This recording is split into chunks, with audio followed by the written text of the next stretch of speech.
depuis ce matin, comme chaque année, on voit des bûches de Noël à la télé, du foie gras, du chapon. Je cherche pas à faire de la démagogie, c'est normal de montrer tout ça. Bien sûr, c'est la fête, c'est important, ça concerne beaucoup de monde, c'est un moment de joie. Les repas de fête sont très importants, mais il ne faut pas oublier que certains n'auront peut-être pas la chance de goûter à toutes ces bonnes choses ce soir. J'aimerais qu'on pense à eux et aussi aux associations qui vont se mobiliser pour ces personnes ce soir et qui font un boulot formidable. Je pense notamment à la Fondation de France. On est avec Stéphanie Andrieux, qui est spécialiste du lien social à la Fondation de France. Bonjour Madame Andrieux, merci d'être avec nous. On me dit qu'on l'a pas encore. Bon voilà. Et voici, on peut appeler Stéphanie Andrieux, s'il vous plaît, de la Fondation de France, qu'on aimerait avoir en ligne justement pour parler de toutes ces personnes en difficulté. On va y revenir dans un instant. Et vous, évidemment, au standard 01 80 20 39 21. On va parler également d'un tout autre sujet qui concerne évidemment Noël également. Est-ce que vous savez ce qu'est la natalophobie ? C'est des gens qui détestent Noël, non ? Alors qui détestent, c'est pas. Non, mais que ça angoisse en tous les cas. C'est les gens qui sont angoissés par il y en a Noël. beaucoup, parce que je regarde sur les réseaux sociaux, il y en a beaucoup qui disent redouter le soir de Noël pour plein de raisons. Oui, parce qu'ils pensent à des gens qui ont disparu. Parce là, dans le témoignage que je lisais, que je voyais, c'était sur TikTok, qui disaient je veux pas voir ma famille, etc. Et moi, je me pose toujours une question, mais pourquoi ils y vont ? Pourquoi s'infliger ça ? Si on n'a pas envie, il ne faut pas y aller. Si on n'a pas, mais vous savez bien que Noël c'est quand même une fête importante et que oui, mais si jamais c'est une telle source d'angoisse, si vraiment c'est une difficulté de voir ses beaux-parents d'une telle difficulté. Peut-être que tout le monde ne gère pas ses angoisses comme vous, Sarah. Moi, quand j'ai pas envie de faire quelque chose, je ne fais pas. Oui, non, ça m'étonne pas. Non, mais quand il y a des choses où j'ai pas envie d'aller, je pense qu'il vaut mieux dire non plutôt que de dire oui pour faire plaisir et derrière de s'auto-flageoler pendant des semaines en se disant ça va être atroce. Si c'est si atroce que ça, je crois qu'il faut pas y aller. Et c'est vrai que je vois beaucoup de gens témoigner là-dessus. Je vais me prendre des réflexions. On va me demander où en est mon permis. On va me demander des gens au chômage qui disent on va me demander pourquoi j'ai pas de travail, etc. Et je vois plein de gens, s'angoisser avec ça. Donc si vous n'avez pas envie d'y aller, vous n'y allez pas. Ça c'est la méthode. Oui, mais Sarah Salman, et on va voir vous justement si c'est la. Mais ça c'est vrai pour le. C'est pas tout à fait ça la natalophobie. Parce que ça c'est vrai pour beaucoup de réunions de famille de manière générale. Je crois que ce qui est attaché à Noël tient davantage à l'angoisse, c'est-à-dire que on pense au Noël qu'on a passé et aux gens qui, hélas, ne pourront plus le passer avec nous, etc. C'est de cet ordre-là, cette angoisse de la natalophobie. Oui, mais je crois que c'est pas que ça. Et justement, on va en parler avec. Si vous avez un spécialiste, alors il fallait me le dire dès le départ. On a notre Sébastien Garnero, qui est psychologue, clinicien et enseignant à l'université de Paris. Bonjour, monsieur Garnero. Bonjour à tous. Merci d'être avec nous en studio, de nous avoir rejoints dans On marche sur la tête. Voilà, merci à vous de votre invitation. Donc, je vous entendais parler effectivement de la natalophobie.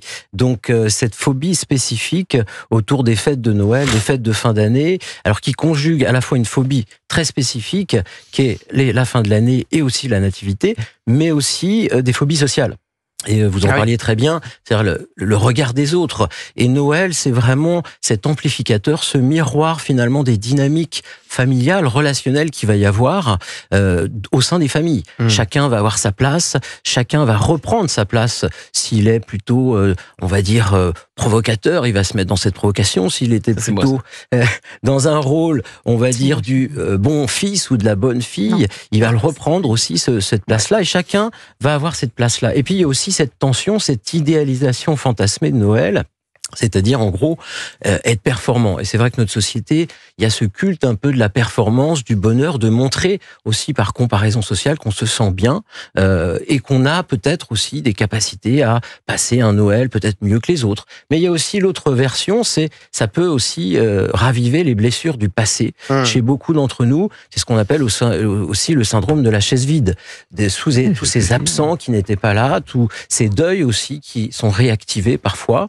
Mais ça reste aussi un moment quand même magique pour les enfants. Faut bien le rappeler, parce que sinon, quelle soirée en perspective. Parce que là, justement, je vous écoutais, je voulais tout annuler. Je voulais dire, joyeux Noël. On parlait de natalophobie, pas des joies de Noël. Ce que je comprends, c'est que ce sont des personnes qui ont effectivement des angoisses et des stress tout au long de l'année, et que finalement, les fêtes de fin d'année, Noël, c'est un peu le climax pour eux de l'année, et c'est le moment le plus douloureux. Finalement. Exactement, parce que ça va s'inscrire dans des formes de phobie sociale pour certains et raviver aussi des deuils qui n'étaient pas complètement cicatrisés. Pour d'autres qui vont amener à un état d'anxiété anticipatoire, c'est-à-dire le fait de préparer des cadeaux, de l'organisation, de la façon dont on va finalement réaliser ce moment-là. et peut-être des conflits sous-jacents qu'il pourrait y avoir dans les familles. Bon. Mais est-ce qu'on n'est pas dans une société où on a tendance à surjouer les phobies, quoi? Alors maintenant, la natalophobie... C'est pas qu'on les surjoue, c'est qu'on trouve toujours des nouveaux noms pour de nouvelles phobies. J'ai vu qu'il y avait la phobie des légumes. Alors non, oui, phobie du légume, phobie du... Alors maintenant, Noël devient un truc... Alors je comprends, mais ça devient insupportable. Noël, c'est quand même agréable. Lorsqu'on a quelques... Évidemment, lorsqu'on n'a pas tous les problèmes que vous évoquiez. On mange quand même une bonne tranche de foie gras, on boit un bon champagne, enfin, il y a quand même, maintenant on s'angoisse pour des choses qui sont vraiment, enfin, je veux dire, les gens se font des nœuds à la tête pour pas grand-chose. Mais c'est qu'ils ont pas de problème. Juste une chose, Vincent, vous n'êtes pas obligé de crier sur notre invité. Non, mais c'est parce que, attendez, comme vous dites, pour rien, la natalophobie. Non, mais il était en train de désespérer de Liancourt. Tous les gens, moi je voulais décommander mon repas de Noël parce que finalement il m'a rien écouté. Et les gens qui devaient dîner avec vous sont très contents. Il me montait une angoisse. Vincent, c'est parce que vous êtes déjà angoissé. Mais pas du tout. Mais non, il n'est pas angoissé. Mais pas du tout, je m'en moque complètement. C'est vrai que c'est tout rouge. À quelle heure j'arrive? Parce qu'il fait très chaud et que j'ai le sang chaud, figurez-vous. Mais à quelle heure j'arrive chez moi pour manger effectivement le foie gras? Ça ne me procure aucune angoisse. Je vais retrouver une femme que j'aime. Monsieur, tout va bien. Vous êtes à deux avec une assiette de foie gras. Attendez, Monsieur qui vous dit qu'on est à deux? Je vous dis, je vais y retrouver une femme que j'aime, la femme que j'aime. S'il vous plaît, Monsieur Garnero est psychologue, donc c'est un peu son métier. C'est l'exercice. Il y a du travail. Attendez, s'il venait nous voir pour nous dire c'est formidable la joie de Noël, je vois pas pourquoi vous avez invité ce monsieur. Peut-être qu'il l'a invité parce qu'il y a du travail autour de cette table. Mais regardez, maintenant on l'a fait rire, il est devenu sympathique. Je pense toujours été. Alors attendez, je pense que vous allez repartir avec des numéros de téléphone avec de nouveaux patients. Oui, c'est bien mon objectif d'ailleurs. Bon, est-ce qu'il y a des sujets, on le disait tout à l'heure, est-ce qu'il y a des sujets à proscrire justement autour de la table le soir de Noël? Alors, on en parlait tout à l'heure, bon, il y a des nouveaux, on va dire, ministres, ça peut être un sujet, mais il va falloir faire très attention. Ouais. En règle générale, la politique et surtout les radicalités. J'adore ça, moi. Voilà, il va falloir faire attention, moi aussi, j'adore. Surtout si on sait qu'il y a des tensions au sein de la famille. Attendez, on laisse répondre Monsieur Garnero, parce que si vous parlez tous en même temps, ça va pas fonctionner. De même que la religion, ça peut être aussi compliqué, aussi, effectivement. Mais bon, il faut bien avoir des sujets communs. Alors, ça, on peut les aborder, mais de façon diplomatique, de façon tranquille, donc justement, en profitant de son bon foie gras, de son champagne, et puis avec la cuisine végane, de tous les projets. Ah, je sais pas, moi j'en ai pas. Ouais, moi non plus. Vous avez bien de la chance. Est-ce qu'on peut être provocateur ce soir-là? On peut être provocateur. Est-ce qu'on peut être provocateur, mais joyeux? Est-ce qu'on peut dire alors, est-ce qu'on peut dire à sa famille, à son beau-frère, sa belle-sœur, je sais pas. Alors, sexuellement, tout va bien, tout se passe bien? Là, ça reste un peu compliqué. Ça reste compliqué, donc on peut pas, voilà. On peut pas tout dire. Ça se voit en plus quand ça va mal. Vincent Roy, elles sont étranges quand même vos soirées de Noël, parce que c'est. Oui, je n'ai pas dit que j'allais le faire. Mais il y a aussi des enfants. Je propose une alternative. Les enfants ont d'envie de le faire. Parfois, j'ai envie de poser des questions saugrenues. Mais il ne faut pas se censurer. Non, bien sûr. Pour revenir sur les angoisses, sur le stress, moi ce que j'aimerais savoir, c'est comment est-ce que ça se manifeste en fait? Alors, ça peut se manifester déjà par une forme d'hyperventilation quand on est déjà dans des formes d'attaque panique. Moi je pensais que c'était de l'humour là. Non, ça peut arriver. Ça peut arriver. Il vient de dire que c'était vrai. Dans les formes d'attaque panique, mais quand on est vraiment au sommet de l'angoisse. En règle générale, on peut avoir une petite boule dans le ventre à chaque fois qu'on évoque le dîner de Noël, la préparation, les cadeaux. On sent un petit peu que ça monte. Des moments aussi où on a du mal à s'endormir ou à se réveiller, pour certains. Bon, des manifestations à bas bruit, on va dire. Il y en a qui prennent des anxiolytiques pour ça? Il y en a certains qui peuvent prendre des anxiolytiques. Alors souvent, c'est révélateur quand même. Et c'est pas... Moi, je suis désolé, c'est vous qui me donnez une boule au ventre tout à l'heure. Je rejoins votre collègue. C'est pas juste Noël. Souvent, c'est un révélateur chez certaines personnes en fait. qui ont déjà des formes d'anxiété avérées ou des troubles. Ah, ça me rassure. Et ça s'inscrit aussi dans les troubles qu'on appelle saisonniers. On connaît bien maintenant les troubles, par exemple dépressifs saisonniers qui arrivent notamment l'hiver. Donc, Est-ce que vous avez des exemples à nous donner de patients qui ont vécu vraiment des soirées de Noël terribles pour elles? On a appelé les pompiers. Alors, très clairement, moi j'ai des patients qui ne cessent de m'envoyer des messages à l'arrivée de Noël. Ah oui. C'est-à-dire, il faut faire un bilan. Il faut faire un bilan du couple, il faut faire un bilan de sa vie, un bilan professionnel. Parce que qu'est-ce qui va se passer? Il y a Noël. Et on a fait Guibert qui hyperventile, qui vient de perdre J'ai un peu de ventoline, si vous voulez. Oui, c'est vrai en plus. Oui, il y en a qui vont faire des bilans. On arrive en plus là au terme d'une année. Mais c'est quoi un bilan?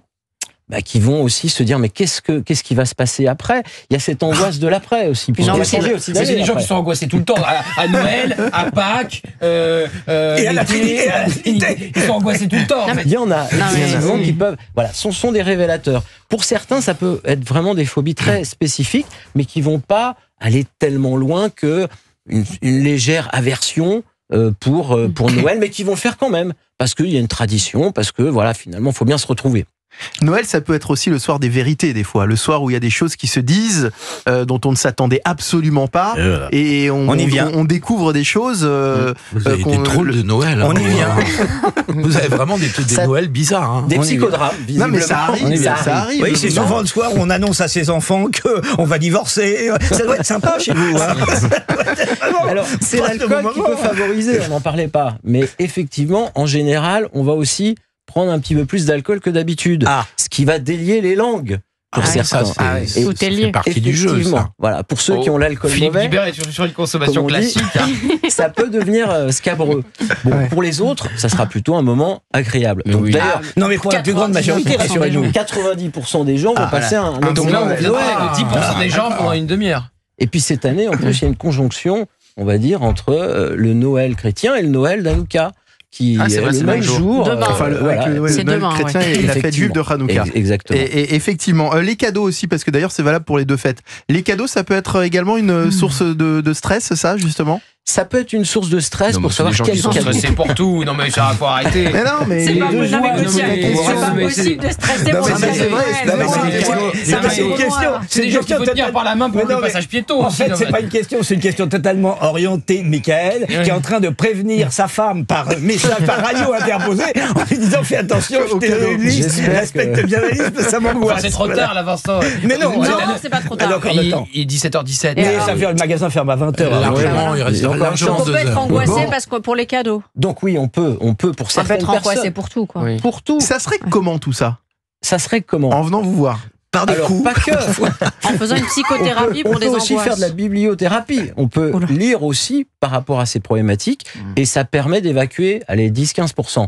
Et c'est sûr que souvent, ça cache quelque chose d'autre, souvent, effectivement. Certaines phobies ou anxiétés qu'on a multiples, comme on en parlait, et qu'il ne s'agit pas d'un seul phénomène ou épiphénomène. C'est pour ça, pour vous rassurer, même si on invente effectivement des formes de phobie pour un peu tout, actuellement, souvent, c'est un peu l'arbre qui cache la forêt. Si ça prend de l'ampleur, si c'est aigu, si c'est sévère et que ça se répète, là, effectivement, il faudra consulter. Je lis sur votre bio que vous êtes sexo-hypno-atypique proposant des thérapies décapantes et humaines. Évidemment, il a retenu que ça. C'est quoi sexo-hypno-atypique? C'est parce que je suis sexologue. D'ailleurs, vous pourriez venir me voir. Là, je peux vous dire que vous pouvez déjà décommander un certain nombre de clients parce qu'il y a du temps à y passer. Mais là, pas de fête de Noël. Et c'est quoi les thérapies décapantes et humaines? C'est des thérapies de groupe? C'est pour la plaisanterie. C'est d'accord. Oui. Il y a un trop prix sur la marchandise. Thérapie décapante et humaine, sexo, hypno, atypique. Ça vous vendez du rêve, là. On va vous remercier, Sébastien. On va vous remercier, Sébastien Garnero. Merci d'avoir été avec nous. Psychologue, clinicien et enseignant à l'université de Paris. Et puis, alors, on va accueillir, on essayait de la joindre tout à l'heure, Stéphanie Andrieux, donc, qui est spécialiste du lien social à la Fondation de France et qui fait un boulot absolument formidable, justement, en cette période de fin d'année. Bonjour Stéphanie Andrieux. Bonjour Mickaël. Merci d'être avec nous sur Europe 1 cet après-midi. Alors ça consiste en quoi, vous, votre rôle au sein de la Fondation de France? On parlait justement tout à l'heure de toutes ces personnes qui risquent ce soir de passer Noël seul, ou de personnes qui sont en difficulté, pour qui le réveillon ne va pas être forcément formidable. Oui, c'est vrai que Il y a une opération qui existe à la Fondation de France depuis 20 ans maintenant, qui s'appelle les Réveillons de la Solidarité, qui justement permet l'organisation de réveillons. Il y en a 200 cette année un peu partout en France, pour accueillir des personnes qui seraient isolées ou qui sont loin de leur famille le soir de Noël ou les jours avant, après, jusqu'au Nouvel An, évidemment. C'est pas forcément seulement ce soir. Combien de personnes sont accueillies chaque année au sein de ces réveillons ? On estime qu'il y a à peu près 10 000 personnes. 10 000 personnes ? Oui, c'est énorme. Uniquement pour la Fondation de France ? Oui. C'est absolument énorme. Et c'est 200 réveillons, certains sont très très grands à l'échelle de quartier. Enfin, c'est assez magique ce qui se crée à cette période. Ouais. On sent que les gens ont envie de partager, de se retrouver. Donc, quel est le profil des personnes qui viennent, de ces personnes en général ? Mais c'est complètement divers. C'est-à-dire qu'on a, je vous disais, c'est partout en France. Donc on a ville, campagne, on a des personnes, on a des spectacles pour les enfants. On a aussi des étudiants. Je pense à l'université de Bourgogne, les étudiants qui sont seuls à Noël ont organisé toute une fête pour les résidents d'un EHPAD voisin, par exemple. Donc c'est vraiment aussi, on a des profils complètement différents qui passent la soirée ensemble. Donc il y a vraiment pas de profil type. Mais quand je dis, alors ce sont en général des gens seuls, des gens en difficulté financière. Le critère commun, c'est le fait d'être seul. Mais juste pour partager une statistique, la Fondation de France publie une étude chaque année sur la solitude et on estime maintenant qu'il y a 1 Français sur 3 qui se sent seul.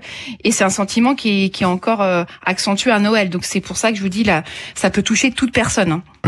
Effectivement, ça peut toucher. Vous voyez, Gauthier Lebret. On a des vrais problèmes, des gens qui sont tout seuls à Noël. Parce qu'on a rigolé là pendant 15 minutes sur les gens qui angoissent de croiser une tante qu'ils n'aiment pas ou de se retrouver avec un cousin. Gauthier, effectivement, il peut aussi y avoir des gens qui ont de vraies angoisses et qui ont de vraies angoisses de se retrouver avec une... Non, parce qu'il parlait de gens qui ont des troubles d'angoisse à l'année qui sont amplifiés au moment des fêtes. Mais donc c'est pas Noël vraiment le sujet quand vous êtes angoissé du 1er janvier au 31 décembre. Non, c'est pas Noël le sujet. Ce que je veux dire, c'est que voilà. En termes de hiérarchie des difficultés. Vous êtes angoissé pour tout et pour rien, même pour traverser le passage piéton. Là, on a le vrai sujet, c'est-à-dire les gens qui sont tout seuls à Noël, et c'est formidable toutes ces initiatives qui sont créées pour pallier cette solitude, parce que voilà, on peut vraiment être angoissé quand on est tout seul, plutôt que quand on croise une tante qu'on n'aime pas. Oui, même si évidemment, encore une fois, on peut pas. Voilà, ça dépend des tentes. Oui, vous avez raison. Et ça dépend des angoisses. Il y a aussi des personnes qui ont de vraies difficultés psychologiques. On peut pas. Non, bien sûr, il y a des personnes qui ont de vraies difficultés psychologiques. C'est pas du tout de ce dont on vient de parler pendant 15 minutes. C'est vrai que l'angoisse des cadeaux qu'on va recevoir, ça fait un peu plus sourire. Excusez-moi, ça fait un peu plus sourire que des gens qui sont seuls et qui n'ont pas de moyens financiers et qui se tournent vers des associations. Évidemment que les personnes qui ont des difficultés, qu'elles soient financières. Sarah nous rappelait qu'il y a des gens qui angoissent parce qu'on va leur demander pourquoi vous n'avez pas ton permis de conduire. Enfin, je sais pas, c'est pas des vrais problèmes. Ça, c'est un vrai problème. Non, mais on est d'accord. Et c'est pour ça qu'il y a des associations qui sont fort heureusement là pour ça et pour accompagner toutes ces personnes qui sont en difficulté. Vous l'avez raté. Je peux vous dire. Vous l'avez raté combien de fois? Moi, vous savez, c'est l'examen le plus dur que j'ai passé. J'ai jamais passé un examen. Ah, tu n'as pas le bac? Non, mais c'est l'examen vraiment le plus dur que j'ai passé. Enfin, je sais pas si on peut faire. Ah oui, très dur. On va faire un point là-dessus. Je pense qu'on a un sujet qui est plus important, celui de Stéphanie Andrieux, qui nous parle de ces réveillons solidaires. Vous nous disiez près de 10 000 personnes en France pour ces 200 réveillons de solidarité qui sont organisés par la Fondation de France. Oui, c'est ça. Et d'ailleurs, pour rebondir à la remarque sur les permis de conduire, il y a un bon nombre de réveillons en zone rurale qui prévoient justement des navettes pour aller chercher les personnes qui ont des soucis de mobilité, parce que peut-être pas de véhicule, pas possibilité de l'utiliser. Donc voilà, toutes ces difficultés sont pensées par les associations qui se mobilisent sur le terrain et que nous on soutient. Et il faut faire comment? Faut s'inscrire en amont, j'imagine? Pas forcément, il y a pas de tout le monde, c'est très ouvert, il y a pas besoin de s'inscrire. Il y a une carte sur notre site. Le site est fondationdefrance.org. On tape carte et réveillons solidaires avec les 200 réveillons sur le territoire, et donc on peut localiser le réveillon qui est le plus proche de chez soi. Et on peut venir comme ça même si on ne s'est pas inscrit. Oui, c'est très, il y a pas de billet d'entrée, il y a pas de. Donc là, s'il y a des gens qui sont seuls, ils peuvent venir. Ils peuvent venir, ils peuvent regarder sur la carte. Donc, et Sarah Salman qui va débarquer. Donc sur le site, le site de la Fondation de France directement. Exactement, oui. Ils sont tous répertoriés sur le site. Et c'est, comme je vous dis, c'est pas seulement ce soir, il y en a encore la semaine prochaine et en tout début d'année, parce que c'est cette période de fête en général, c'est pas forcément une date qui est ciblée. Bon, et alors là, ça c'est pour Noël. Pour le 31 décembre, ça se passe comment? Il y a des chefs qui viennent, j'imagine, pour faire. Comment ça se passe concrètement? Mais ça c'est drôle parce qu'on pense toujours à la nourriture, et ce qui est assez surprenant dans ces réveillons, c'est que certains sont artistiques avec des spectacles, et le point commun, parce que je n'arrête pas de vous parler de la diversité, mais le point commun, c'est qu'ils sont tous participatifs, c'est-à-dire que c'est pas seulement des gens qui sont invités qui viennent, même si, comme vous le disiez, on va aller sur la carte et puis s'y rendre. C'est la plupart des personnes qui vont être, on va dire, manger ou assister au spectacle. Ils travaillent depuis des semaines, des ateliers de cuisine participative, des répétitions de spectacles. Enfin, l'idée aussi, c'est d'avoir l'occasion de faire ensemble et tisser du lien qui va durer au-delà de l'événement, en fait. C'est vraiment ça l'objectif aussi. Bonjour Mickaël, c'est pour dénoncer. Il y a Philippe Guibert qui vient de dire, ça me rappelle le Père Noël est une ordure. Pour quelle raison? SOS Détresse Amitié. SOS Détresse Amitié. Oh non. Oui, mais cet homme fait un travail formidable. Hein. Mais le Père Noël est une ordure. C'était un très beau film. C'était un film formidable aussi. Et comme on a perdu Michel Blanc cette année, je me souviens encore de sa réplique célèbre. Que je ne répéterai pas ici. Non. Bon, avec Thérèse. Vous avez vu le Père Noël est une ordure, Stéphanie Andrieux? Oui, j'espère ne pas rester coincé dans l'ascenseur. Merci en tous les cas d'avoir été avec nous cet après-midi sur une serpillière, Europe 1.